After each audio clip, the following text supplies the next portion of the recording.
Prime Big Deal Days is here. Woohoo! Which can lead to involuntary deal squeals, like the classic deal on a new blender squeal. Yeah! Save big this Prime Big Deal Days, on now.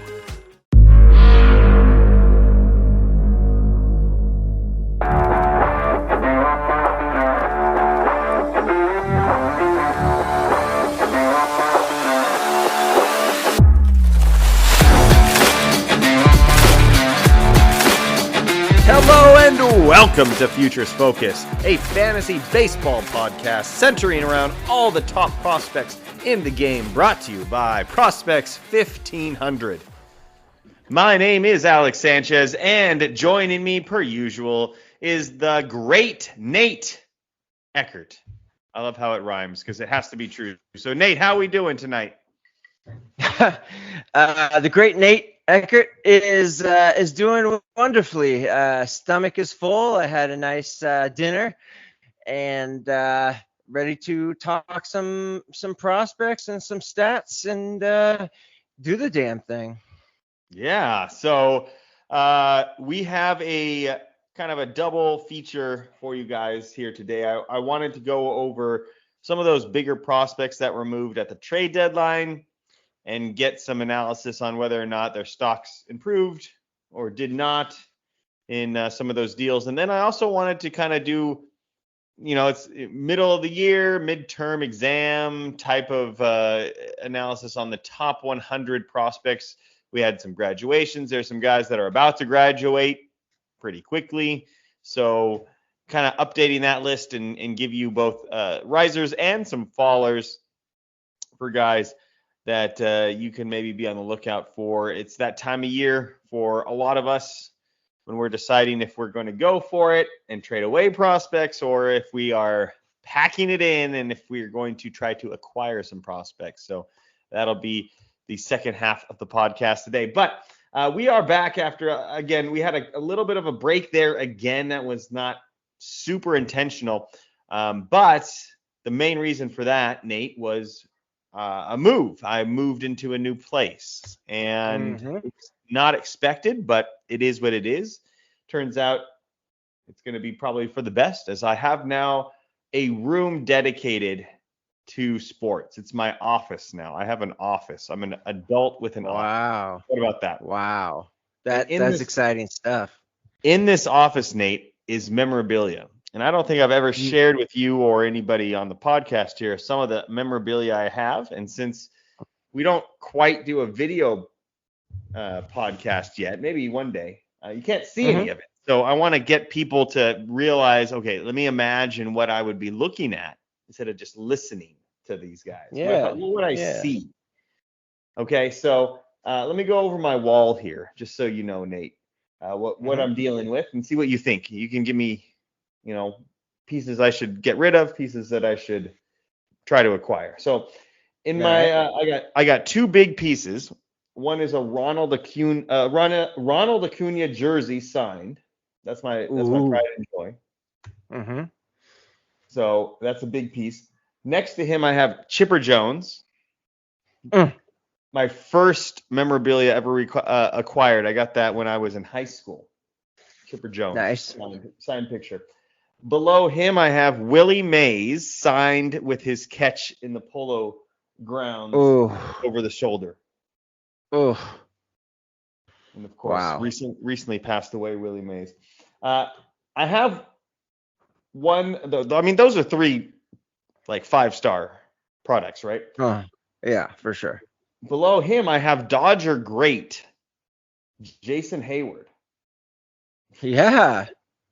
So, signed photograph?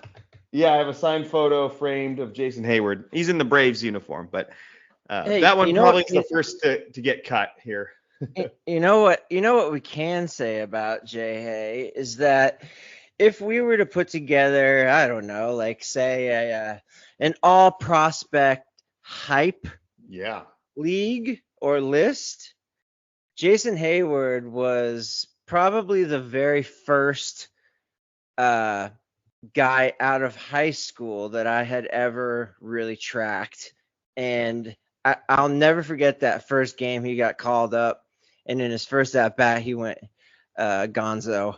Yeah. I thought that was the coolest thing ever. I watched it on my MLB app that I had just bought, and it was so cool because it was like watching a real-time game with real-time highlights, and this prospect that had every single tool you could possibly want or imagine. And J-Hey was easily one of my very favorite prospects of all time. So we could give him that. Yeah, I mean that moment you're talking about is one of my favorites. That was 2010. Mm-hmm. That was so long ago. Yeah, this sounds about right. 2010 off Carlos Zambrano at Cubs. I'll never forget. Oh, that's right. It was Zambrano. Yeah, Oh man. Now, after that, I get into some cross-sport action here. I got a Joe Montana Notre Dame signed helmet. Wow. Okay. Okay. Next to him, I got a Mike Trout autographed, framed. Oh, okay. With him making that catch in Baltimore. Remember that catch in Baltimore? Where he skied up on the wall there. Mm-hmm. Below him, one of my favorite football players of all time. He's a little random, but Brian Urlacher. Oh, he great linebacker. My God, what a great linebacker he was. You got some of him. Then I have a Nolan Ryan and Robin Ventura. It's just signed by Nolan Ryan, but just Nolan Ryan and Ventura in the headlock. Oh, yes. You have that? I do, yeah. Oh, that's so sick. Do you have that framed? All framed, yeah. Oh, that's great. Above that is a piece that I designed. It was 2021 Atlanta Braves World Championship photo, and then around it, every member of the team's a baseball card that's signed by them. Wow. So, from Austin Riley to Jock Peterson to Duvall to, I'm just looking at it right now. So they got one baseball card. They're all signed. Whatever. It's like a Topps. I got Bowman's Best and like a Bowman, whatever. And they're all. I think I remember you shopping a few, or at least trying to find a few. Yeah. Not too long ago, like in our thread, like with the site. You did that, right? You were asking around for a little bit. Yeah, I was trying to finish that one off, and I was proud of it. I kind of designed it myself, and so that's great. That's great. Next to that, so now we're on another wall. I got one of my favorite basketball players of all time, Jason Williams signed jersey. Jason Williams, point guard Jason Williams? Yeah, white chocolate, baby. Oh, yeah, that's the one. The one and only. Not murderer Jason Williams. No, not with a Y. Regularly spelled Jason. Yeah. Nice. Below that, and I should have this on my name, on the top of my head, but I don't. But this guy does colored pencil drawings that are like super photorealistic of sports players. You might have seen him on Twitter. He did one of Ronald. So I got a piece that he did, and then I have a signed card with Ronald as well. Below that, I have a Bo Bichette signed picture with him underneath the Space Needle in Toronto. Ooh. And after that, a couple of signed balls. These are the four most random signed balls I think you'll ever hear. Are you ready for these? Yeah, let's hear them. I only have four, and I have a story behind all of them. But okay. So Josh Hamilton. Okay. All right. Brooks Robinson. Wow. I know. I like that one. Mark Teixeira. Mm-hmm. And Tommy Hanson. Wow. Remember Tommy Hanson? Oh man. Yeah. That he was one of my very first. I'm just buying into his pedigree.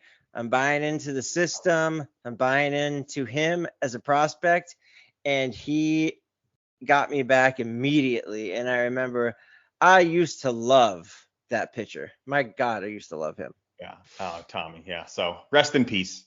He. Oh, I didn't know that he passed. Yeah. He had a drug overdose like Oh. the Skaggs kind of thing. Yeah. Wow. Well, that Yeah. sucks. I know. I remember because he was out of baseball. He wasn't, kind of fell off, and then it happened. So, and then the last one is I think I talked about this one time, was Steven Strasburg's first start, a little bit of the dirt from the mound of his first start against Pittsburgh when he struck out like 13 and 4. So very that's cool. the room. That's the room. What do you think, Nate? What do you rate it? Bro, honestly, I mean, for just like memorabilia, like, I mean, I personally would have, a bajillion baseball cards, and only my best ones, in mag, and those mag cases that we all know and love. But for actual memorabilia, that's pretty damn strong. I would say every bit of a 9.5. Oh, nice. Every bit. I'll take it. Yeah. Yeah. Fantastic. Yeah. So anyway, finally, I mean, I was working out of a garage in the last place. Now, I got a office inside. I'm indoors now, so we're moving on up. Very much so. Anyway, the point of all of that was to let you guys know that, everybody knows how moving goes. Internet's gone and computers are, and equipment's gone. So I'm finally set up back and ready to go and excited to sit here on a desk with a computer, my sports memorabilia behind me, propping me up. So this time I do think that we are going to get back to the groove, right? That's what I'm saying. Absolutely. The groove has already begun, my friend. Yes. So let's get into that groove right now and talk about some of those prospects traded. And of course, the deadline was about 10 days ago. Couple of guys, to me, the deadline involved either one of two type of deals. One where they literally gave up nothing for a player that I'm sure the team that you're a fan of, you wanted to acquire. And then there's the team that gave up way too much for somebody that is just okay. So I don't think there was any deal that was like, oh, that's great for both teams. It's like, I feel like there was definitely a winner in almost every one of these deals. So yeah, let's talk about it. I mean, the Padres were the ones that just went crazy at the deadline. It's almost like Preller is saying, I'm going to get fired if I don't have a postseason run. So what do I care? But, giving up, Homer Bush Jr. is now with the Rays for Jason Adam, which, I don't mind that as much as I mind the other one where he was giving up Dylan Lesko and others. Actually, Lesko was part of the Adam trade. The Tanner Scott one was where he gave up Adam Mazur and who else? Graham Pauley. Just a lot, like all of the prospects again just get traded from the Padres. So wow. I want to talk about Graham Pauley for a little bit because he got a kind of a quick call up, and now he's with Miami along with Lesko. Or not Lesko, sorry. Who's the other guy I just mentioned? Mazur. Mazur, yeah. So these two guys in Miami. What do you think about them moving forward? Are they moving up kind of your interest list a little bit? No, not really. I love Dylan Lesko. I love his stuff. I do like the fact that you said they're on their way to Miami. The other two, Mazur and what was the first guy's name? Graham Pauley. Yeah, and they're going to Miami. I like that for Mazur. I don't like it for Pauley. Where did Lesko end up? Did he also go to Miami or? Yeah, Lesko went to the Rays for Jason Adam. Okay, well then I love Yeah, that's nice. love that for Lesko because I have him in a couple of leagues. I also have his first Bowman auto on card numbered to 499 or something. It's like a refractor. So you always love to pull for those kids where you've got their first, their first Bowman autograph. But I think Mazur and Lesko to me are kind of similar. They're both like kind of tall, scraggly right-handers with good stuff. I believe that they're both getting an upgrade going to Miami and Tampa. So, I mean, for them, I love it. For the Padres, however, if all they wanted was a couple of bullpen pieces, and I'm assuming that's what they got. It was Jason Adam and who else? Tanner Scott. Oh, okay. Well, oh yeah, from Miami. Well, so those are damn good bullpen pieces. Yeah, they are. So I to me, I don't know. I mean, as far as I'm concerned, that sounds like a pretty fair, legitimate trade. Yeah, I think Lesko, if we were talking about this when he was drafted back a few years ago in 2022, that, what he was doing in college was just incredible, and he would have been a top 15 pick if he hadn't gotten hurt. Mm-hmm. His comeback has been really slow, and this year, we're looking at a 6 ERA in high A. Not exactly what you want to see. The strikeouts are kind of there. The walks are just incredibly high right now, 58 to over 77 innings. And, the stuff isn't kind of coming back. So, maybe it's just taking him longer and he can get back to where he was at when he was dominated in college. In that case, and then you add that to the Rays development, then it's really not going to be fair. But I think there is a lot of risk with Dylan Lesko. He's not exactly as a lock as I thought he was. Sure. But also to give away Jason Adam, and everybody knows the Rays aren't going anywhere, right? Unless I've missed something over the past couple of months. Adam would have come up in the clutch on the stretch run, but it doesn't look like they'll be planning for a stretch run. And it's not like, if I had to guess, I would assume that Adam's contract was coming up and they were going to have to pay him, to keep him around. So with their development, especially in pitching, why not take a shot on a kid who going into the draft was looked at as arguably one of the very best right-hand prep pitchers available that year's draft. Yeah, and I think that the other piece that should be mentioned is Homer Bush in that Jason Adam trade. I mean, he's not a nobody. He's up to 46 stolen bases this year. He's definitely on, got the bloodlines going for him as his father. I mean, his father wasn't a superstar, but major leaguer. Let's go ahead and move on. There's a couple other ones. I want to talk about a guy I really like, and that's Connor Norby, finally getting freed and going back to those Marlins again. And the Marlins had a very clear idea that they needed to get some offense. So Norby goes over as the centerpiece in the Trevor Rogers deal, which again, for me, like Rogers was good a few years ago, but I haven't seen much in the last 2 years. I mean, we're talking about a 4.7 ERA this year, a 4 ERA last year, a 5 ERA in 2022, and some injuries along the way as well. So Connor Norby for that is like a severe overpay in my mind, but I get it for the Orioles. They clearly hated Norby for whatever reason. And I think the Marlins do too, because they sent him right down to AAA. I thought, okay, great, Norby is going to get all these at bats, and then they send him down to AAA. So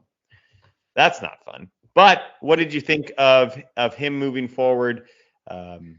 Does he rise up for you at least a little bit?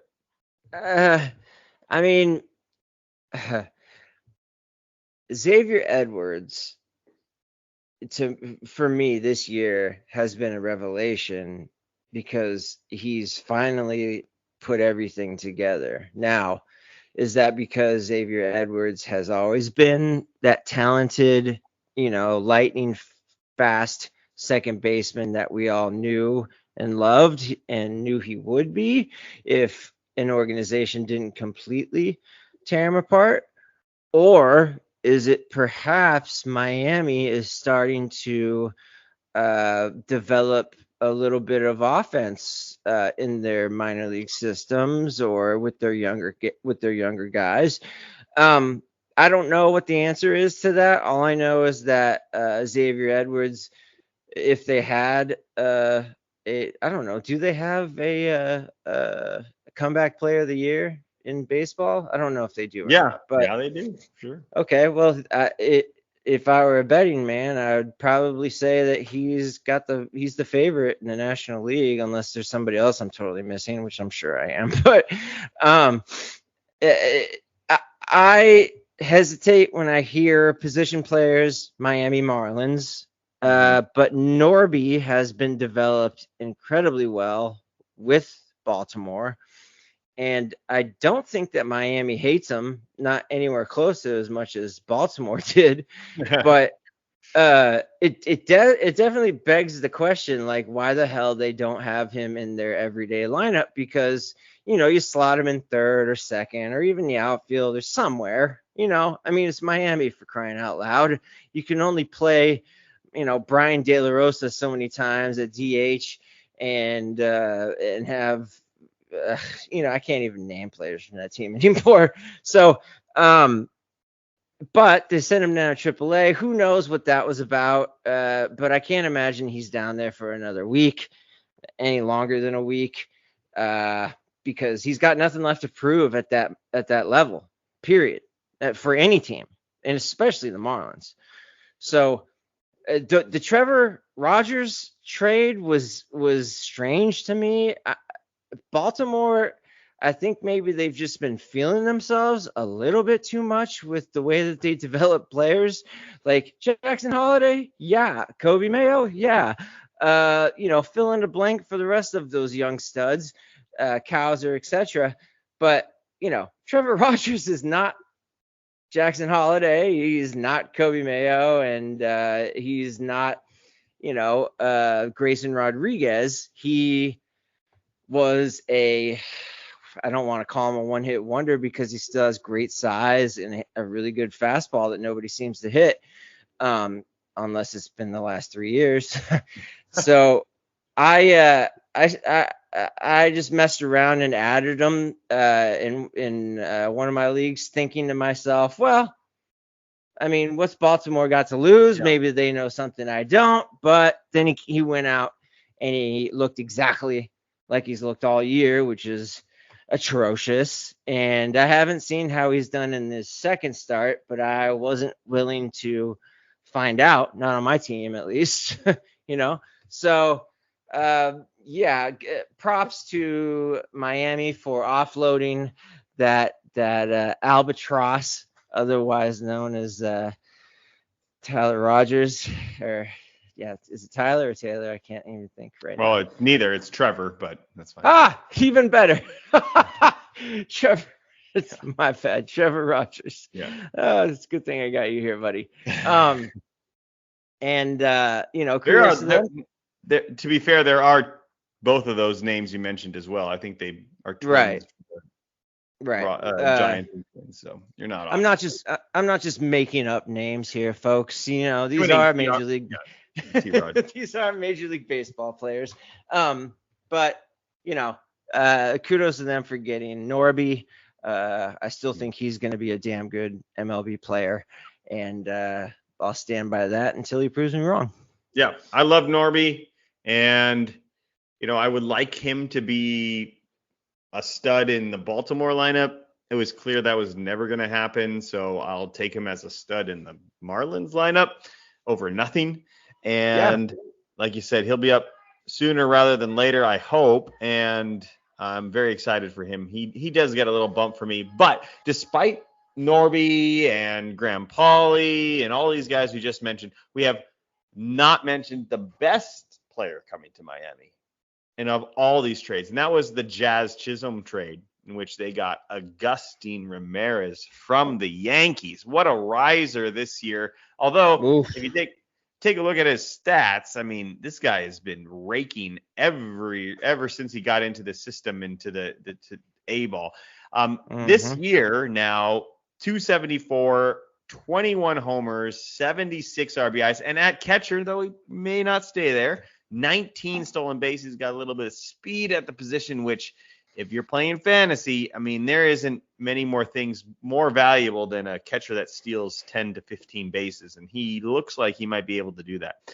So the Marlins really improved their system. I mean, whether or not you like the move from these guys, the teams that they're coming from, the Marlins now have a top 15, top 10, maybe even prospect system in the entire Major League Baseball landscape. So the Marlins did really, really well. They were aggressive. They knew that they needed offense. The pitching, they clearly set a precedent over the hitting over the pitching. But I mean, Agustin Ramirez, he is going to he's going to be a stud. Although Jazz has been a stud for the Yankees all of a sudden. But either way, how high is Agustin Ramirez in your top 100? Does he crack I'm assuming he cracks your top 100, but where is he for you right now? You're right. Everything you just got done saying is totally true. He's been raking, and ever since he went to New York, he's done nothing but crush the ball. Going to Miami, obviously, in my opinion, it hurts him a bit. But I think at 22, and pretty sure he was already in AAA by the end of his time with New York. I think the development it's already grown. It's already there. So unless Miami, I don't know, decides to cut off one of his fingers or something egregious like that in the next 6 months, I mean, there's nothing to worry about as far as them screwing them up. You get these players, they come from these great systems like New York, and you send them down to the dregs of Miami, and you think, oh my God, how much longer before Agustin Ramirez has 6 eyes and 4 toes, God knows what else. But I don't think that that's going to happen, because he's already proven to be a damn good hitter in the higher levels of the minors. And like you said, he's fleet of foot, he's athletic. He's in my top 100 without question. He's going ahead of certain guys like let's see here. He's definitely ahead of Drew Romo, who's been probably around the 100 the past 3 or 4 years. The top 100, you can make a argument that Drew Romo's been around 100 to 105. He's ahead of him. He's ahead of nothing, of course, is coming to my mind right now, but I put him probably at 85. I mean, that sounds pretty good. Yeah.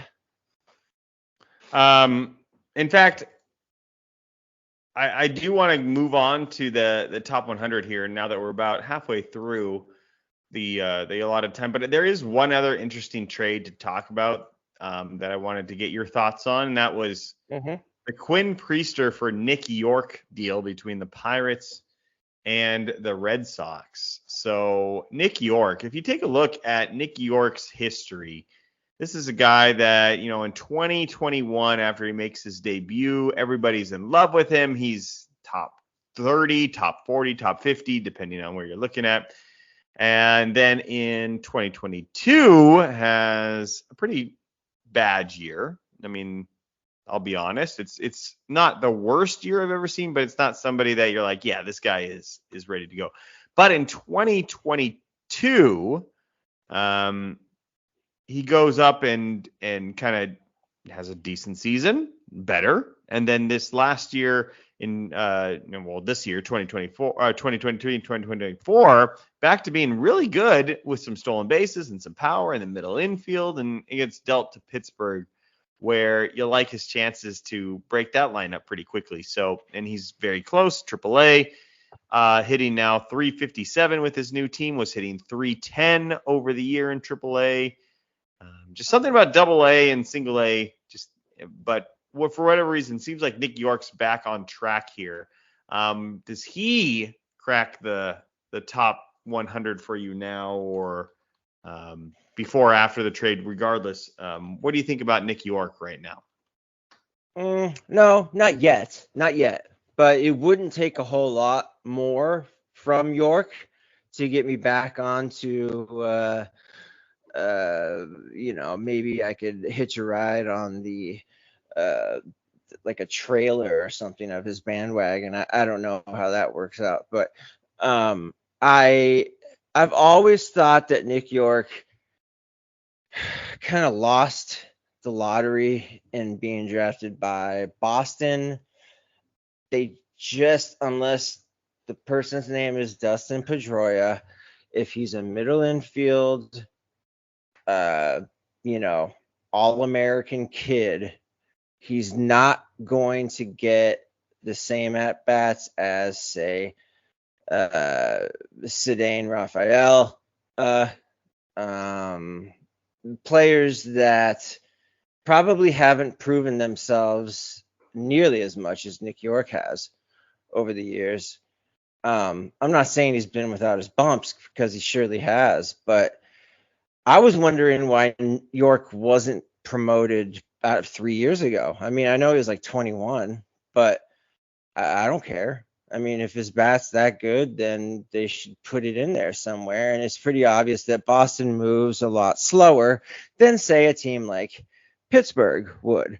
So it's great for him. It's great for the Pirates. And it's great for any dynasty owners out there who have decided to still hold on to him. And I mean, man, after the past 5 years or so, if you still have rostered Nick York, you haven't traded him away or even dropped him, which I doubt happens too often, but it's, some leagues, kudos to you, because this looks as if this could completely change his trajectory, going from what was very close to being a total bust. And I just said it. I mean, I don't care if he doesn't have any MLB experience. That kind of just supports my argument that much more. He was probably a half season away from being almost a total bust. And Quinn Priester, I mean, what on earth were the Red Sox thinking? I mean, this kid hasn't proven himself at all. No, I mean, he had decent numbers like his first year out of college, but I mean, that was all low level stuff. I mean, he's never done well at AA or AAA, and they keep going back and forth at the major league level. Maybe he'll be a reliever, maybe he'll be a starter. Well, guarantee you this, unless they've got something else in mind in Boston, I do not see Quinn Priester being a starter. I would advise to give him one last shot and see what they could get for him or get out of him in the 5, like as the 5th starter, because, the kid was at one point in time a first round, stud. But as like what happens with a lot of pitchers in minor league baseball, especially ones that are stuck in systems that haven't really done anything in the past 10, 15 years. Sorry, Scotty. They kind of get screwed just from mismanagement, Look at Brandon Morrow, for crying out loud. That guy had one of the livest arms ever. Seattle Mariners basically ended his career before he even got started. Then he went to Toronto, and exactly the same thing happened to him. He didn't actually make any difference at the major league level until he was finally a last day pickup after trade deadline by the Dodgers, and maybe even been a Rule 5. I don't know, but they picked him up and as a reliever, and he was still throwing 99. I mean, why on earth is somebody who throws that hard, continuously going back and forth, back and forth, back and forth, starter, reliever, and it's just mismanagement. And that's what Priester looks like he is inevitably just, set to endure. And Nick York, on the other hand, won't, because now he's in Pittsburgh. They have an idea as to what they want. They're all young. So, let them go for it. Yeah, I never liked Quinn Priester in Pittsburgh. I'm surely not going to be swayed with his move to Boston. The fastball's a little flat. It doesn't move enough. The other offerings aren't great. Nick York finally kind of got some of the prospect lore back with his successful 2024 season and somewhat 2023 season. I don't think he's a superstar, but he does look like a guy that you could stick into the major league lineup at a certain point. Whereas Quinn Priester, I'm just never am going to trust for assortment of different other reasons. But let's go ahead and transition then to kind of seeing. I'm interested in okay, so you said Nick York wasn't quite in your top 100, but there are loads of graduations. And what's very interesting about this, I want to just take a second to mention this and see if you get the same feeling. I feel like every year in the prospect world, we have 5 to 10 guys that, we knew of them, maybe we didn't, whatever, but they just take huge leaps forward and dominate at their level, and these stats are obscene. But this year, for whatever reason, nobody's stats are just crazy. They're all normal to disappointing is how I would describe almost everybody's stats. I'm just going to take a random person here. Okay, Carson Williams. We love Carson Williams on this podcast. I might have him in the top 10. He's hitting 261 right now with a decent on-base percentage, and now 15 home runs, 28 stolen bases. But 20, he still got the strikeout. Then somebody like Samuel Basallo. Everybody loves Basallo. He's hitting 282. He's had injuries, 15 homers, 9 stolen bases. Good. Not blow you off the page. There's nobody that I'm looking at right now that is just having this, that has any sort of pedigree, that is having just an unbelievable minor league season that you're yeah, this guy's top 5, top 10 now. It's just the guys that we really liked before that are disappointing, but nobody's passed them up. Does that make sense? What I'm saying? Absolutely. I couldn't agree with you more. I mean, I'll just add to a few more names. I mean, Brady House. Hello. How ready were we all for Brady House's inevitable ascension this year? He stayed more or less at the same level, facing exactly the same teams that he faced last year. I know he's been in AAA for a little bit this year, but 288 on base percentage, 382 slug.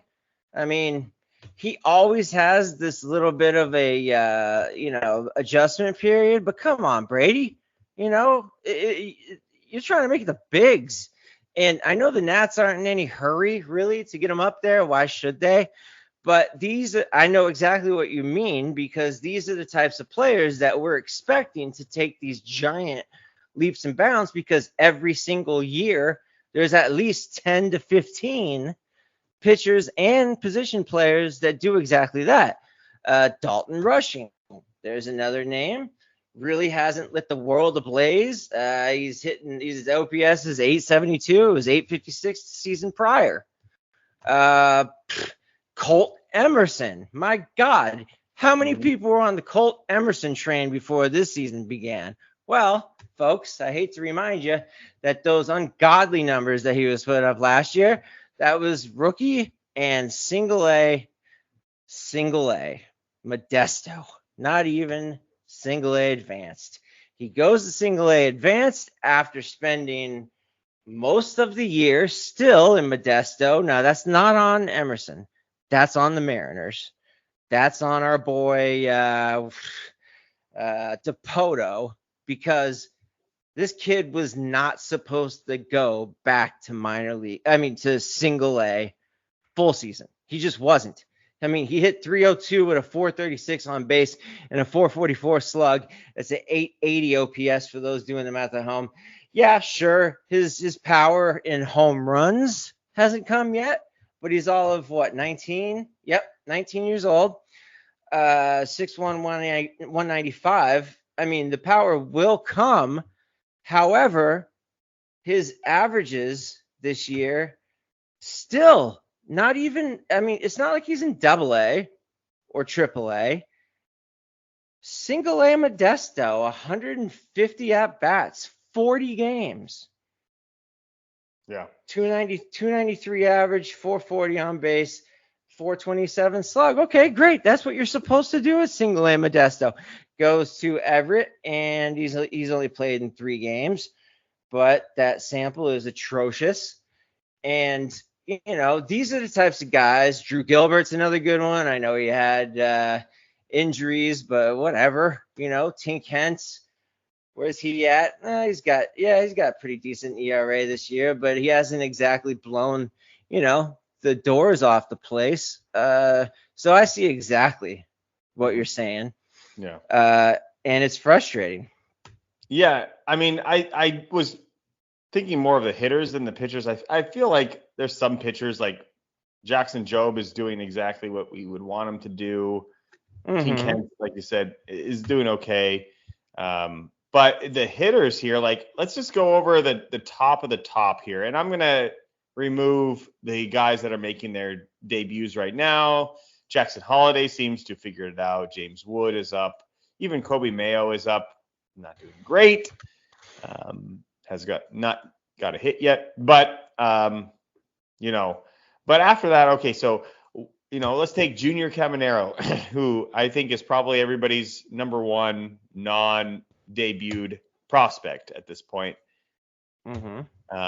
Granted some injuries, but 12 homers, 270, 327 on base, not walking a ton, you know, good power. It's okay. I think that they should call him up already. I don't know what they're waiting for. Yeah, but I don't know what they've been waiting for. Yeah. After that, though, you know, Walker Jenkins, everybody really enjoyed, you know, had him high up. He's hitting 192. Roman Anthony, I mean, people were all over Roman Anthony. And I'm not saying that I'm off these guys. Don't hear what I'm not saying. But Roman Anthony's hitting 268 with 13 homers, 16 stolen bases.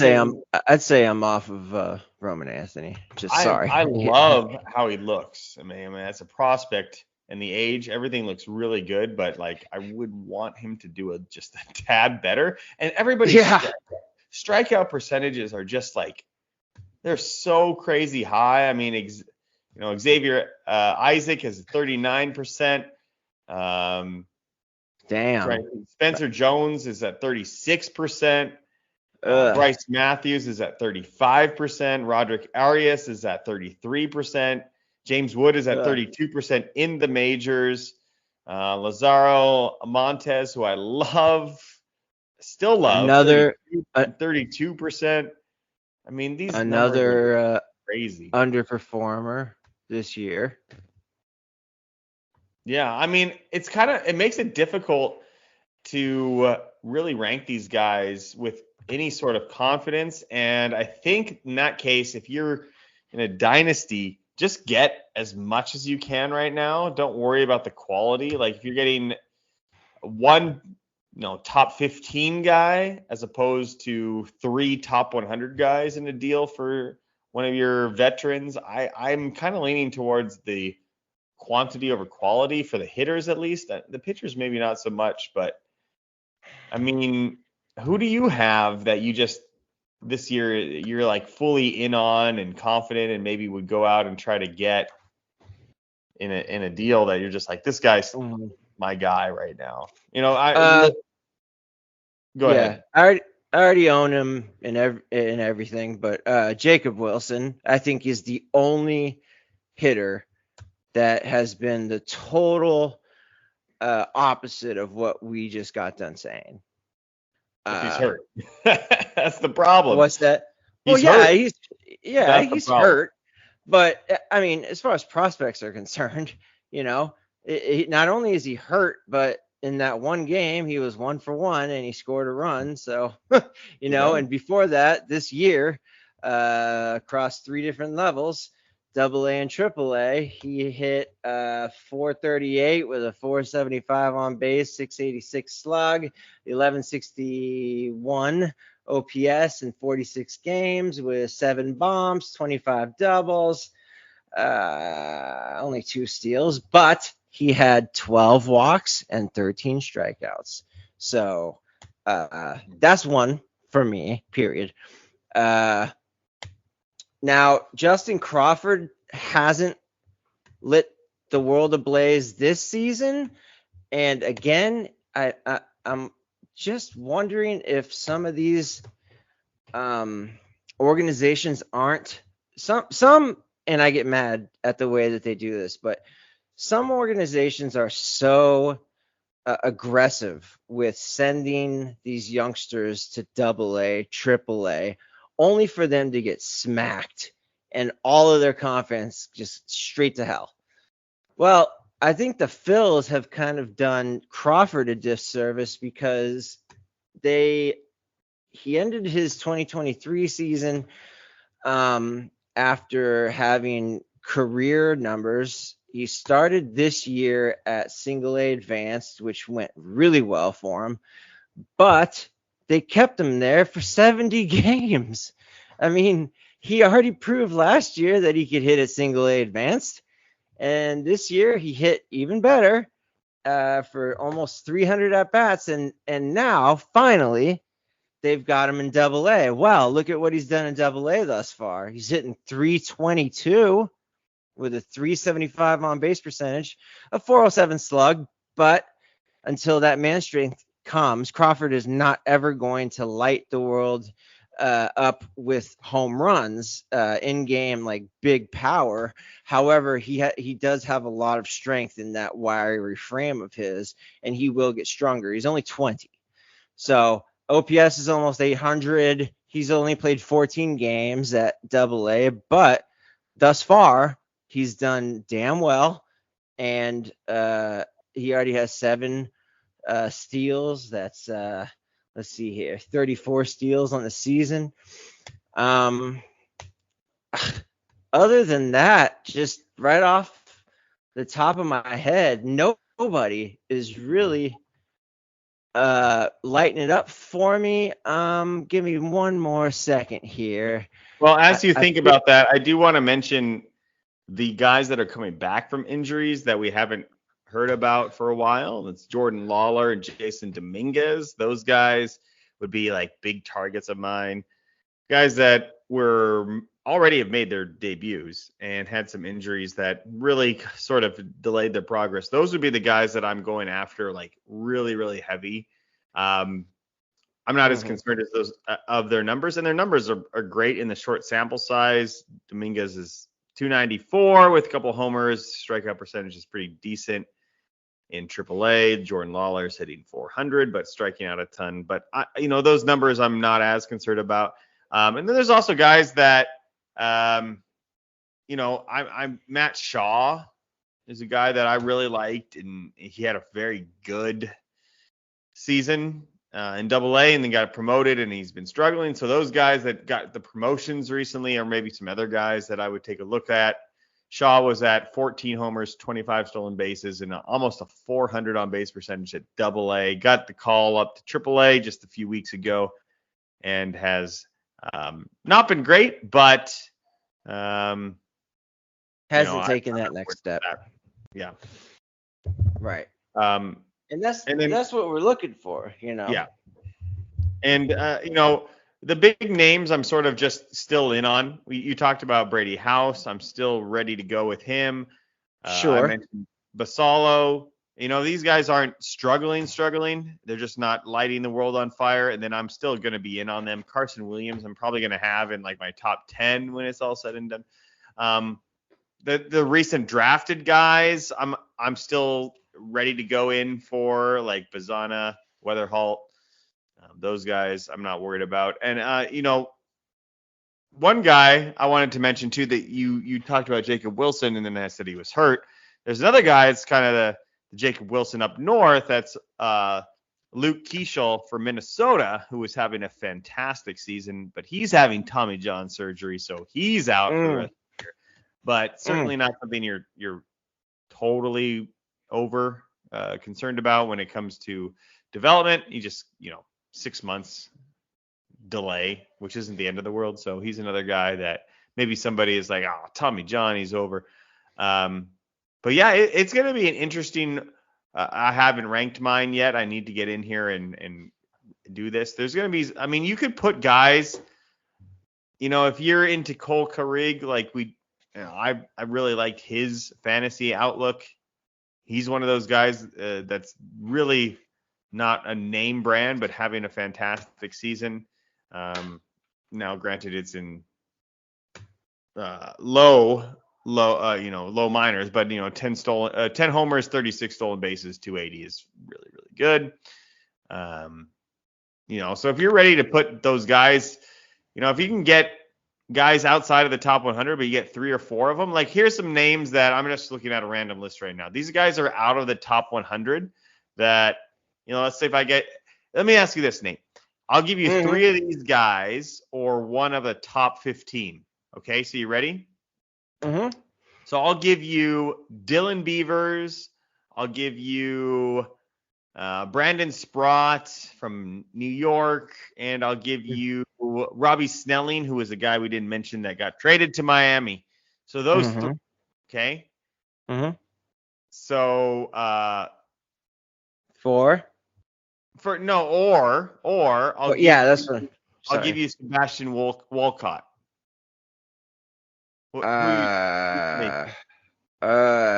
Hold on one second. Let me just take a quick look at Walcott. Who I've, for the record, really haven't been all that high on.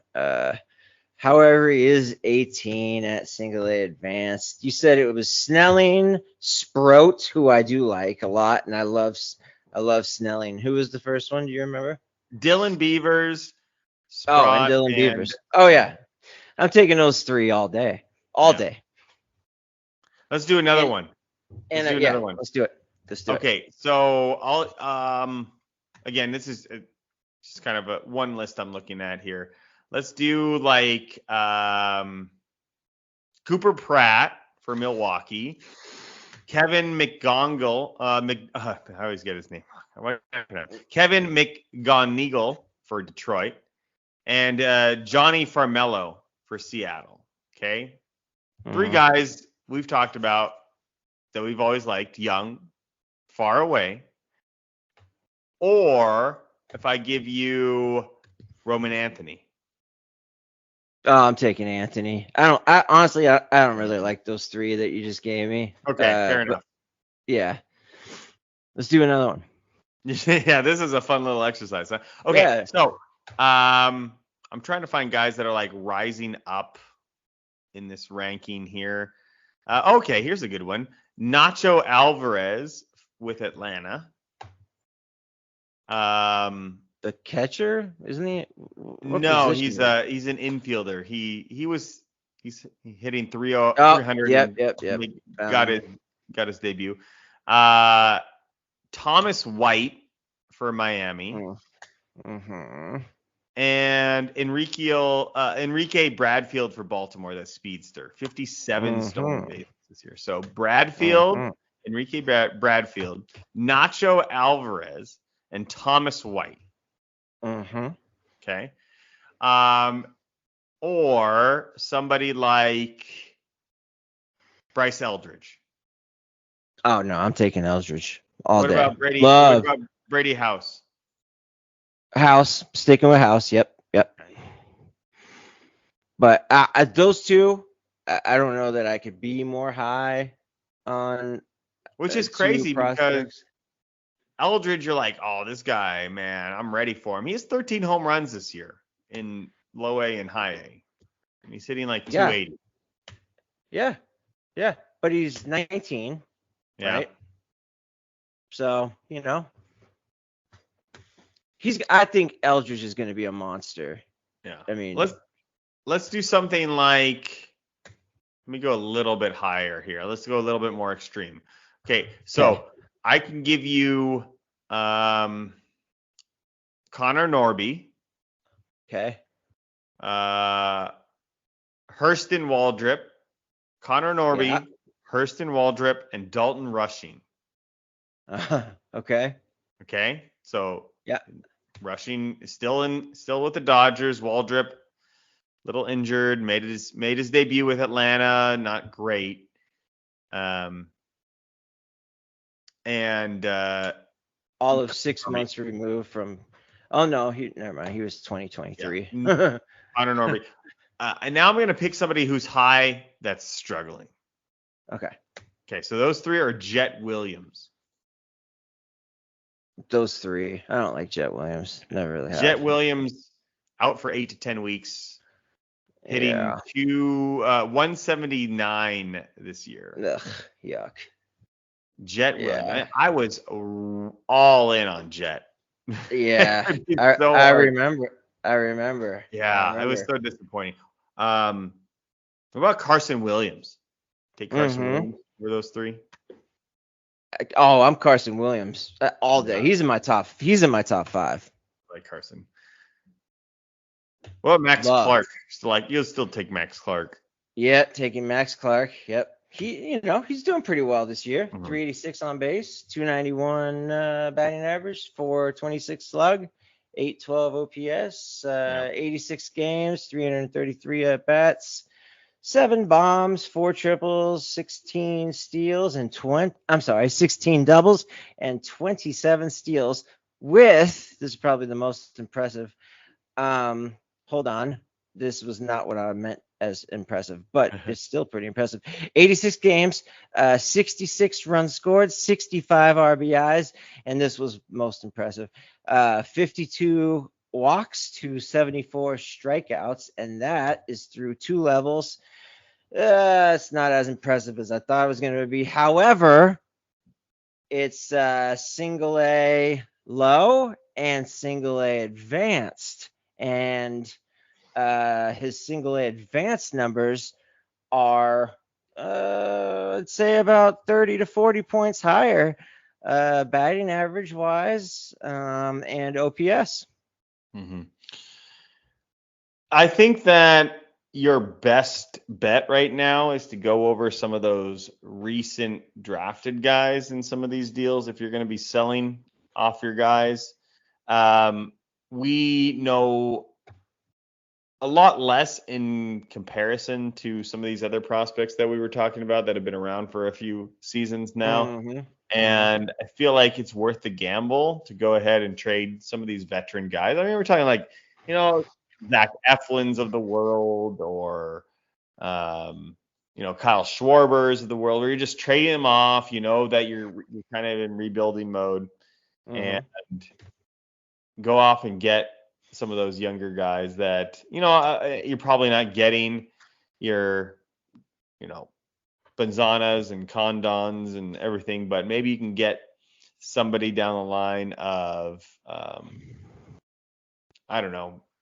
Bryce Rainey or Braden Montgomery, perhaps, or, somebody that can Tommy White, for crying out loud. Yeah, I love Tommy. Somebody like that. And I think you're in a better spot. So for sure. And that's really good. That's really good advice also, because of exactly what we were just talking about. Nobody in minor league baseball, seemingly thus far, except for the token 2 or 3, have been popping off the page with their giant strides forward. Therefore, this is a perfect opportunity to, if you're not trying to move a vet like Schwarber or one of those guys, you could also try and move some of these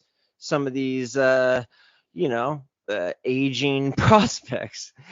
Aging, I doubt anybody's less than 25, but you know what I mean. People who have been on the top 100 for 3 or 4 years that you're just getting sick of looking at in your queue or on your team.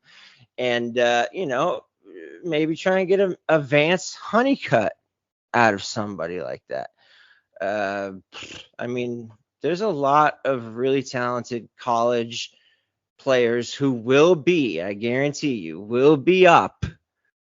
And I'm not just saying 1 or 2. I'm talking like the majority of these kids, these hitting college players that just came in the most recent draft. I mean, if they're not up by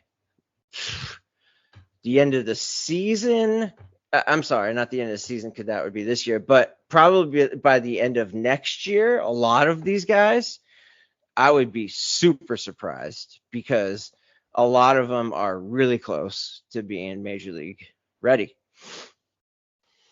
Yeah, I think that's the lesson that we're learning from today's podcast, which is coming to an end. We are, I think, going over all the things I would like to have gone over without extending this to be super long. So we're going to go ahead, cut it off here. Hope you enjoyed the return now that I'm in my new sanctuary and new office. But Nate, thank you for joining me. This was a fun time. Also, check out, I meant to say this earlier. I really did. And but getting back to the group. Check out the website, Prospects 1500. You can check out all of those prospects that were traded at the deadline that we were kind of talking about. I kind of pick and choose the most highly ranked prospects of that. But if you wanted to see every deal, and this is really good because there were some trades that I didn't even realize happened. Just like off the top of my head, I didn't really even realize Alex Cobb got traded to the Guardians, and guys like trying to see what else. There's just some in there that you just went under the radar. Oh, I totally forgot that trade had happened. So take a look at it and see what you think. There's going to be some new stuff coming down the pipeline as well as we move forward, and we'll go over those on a podcast in the future. But Nate, we're going to go ahead and cut it off here. This was Futures Focus. My name, Alex Sanchez. Nate Ecker joining me per usual, and we will see you next time.